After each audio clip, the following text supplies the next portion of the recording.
There is some big questions that kept nagging me as I was testing the iPhone 16 Pro Max. Does the larger screen make it compelling or too big? Is the new camera control a game changer or a gimmick? How well do the Apple Intelligence features actually work? If the iPhone 16 Pro Max has the best iPhone battery life ever, how long does it last? After testing this flagship phone for several days, I'd say that it is indeed a handful, and while I am encouraged by some of the Apple Intelligence features I tested in a beta that's arriving next month, more AI capabilities will be coming later. Still, the battery life from the iPhone 16 Pro Max is insane and the camera's predictably great, so this is one of the best phones money can buy. Apple clearly still has some catching up to do with AI, and the design hasn't changed much with the exception of slightly slimmer bezels. But this is the new iPhone I'd buy with my money. I have been a Pro Max user for years, since the iPhone 11 Pro Max, but after testing the new iPhones, I'm actually torn about the iPhone 16 Pro Max. It has the largest display ever of any iPhone at 6.9 inches. Yes, the thinner bezels help keep the device somewhat compact, but it is still taller, wider and heavier than the iPhone 15 Pro Max, which I thought was the near perfect size and weight for a big screen phone.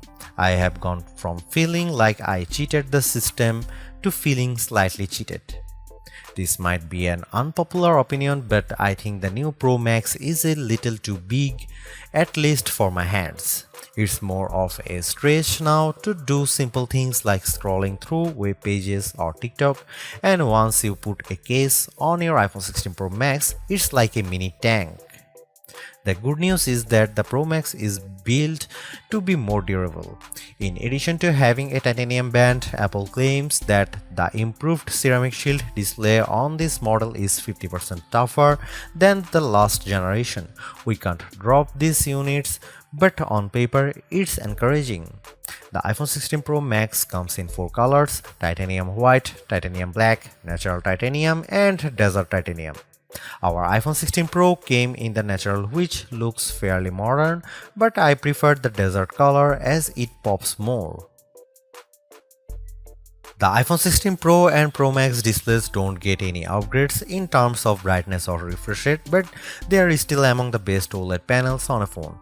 The only main difference is that the screens can scale down to a minimum of 1 nits, which means you can use your phone in bed without disturbing anyone else and get an even dimmer alarm clock. Otherwise, the new iPhone 16 Pro Max screen is largely the same, allowing the Pixel 9 Pro to surge ahead in terms of brightness. We measured a max of about 1500 nits for the iPhone 16 Pro Max, while the Pixel 9 Pro XL hit more than 2300 nits. Outside in direct sunlight, the iPhone 16 Pro and Pro Max were both dimmer than the Pixel 9 Pro XL, though Google's phone dimmed faster over time in response to the heat. The iPhone 16 Pro Max gets a bunch of camera upgrades, starting with a new 48 megapixel fusion camera for the main shooter that's designed to read data faster. The result should be zero shutter lag and faster focus. I took some shots of people passing by on scooters and moving taxis at the same time on the iPhone 16 Pro Max and iPhone 15 Pro Max, and the new iPhone was indeed faster. The results were not necessarily sharper though, as you can see in this side-by-side comparison. Here are some camera samples of iPhone 16 Pro Max.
The iPhone 16 Pro Max is indeed an iterative upgrade, and maybe it wouldn't feel that way if Apple Intelligence was available today along with all the promised features. Instead, it's going to trickle out over time, so I would not to be in a rush to upgrade. Having said that, I think that iPhone 16 Pro Max is the best phone money can buy right now if you want the biggest screen and longest battery life. It lags in zoom versus the S24 Ultra, but you get more endurance, better camera quality, and plenty of creative features like photographic styles and audio mix. I actually preferred the AI capabilities of the Pixel 9 Pro XL series with its smarter Gemini Live voice assistant and other features like Add Me for photos and Pixel screenshots. But the Pixel's performance and battery life trail the iPhone 16 Pro Max. For me, the iPhone 16 Pro Max retains its title as the best phone, but it's not because of Apple Intelligence.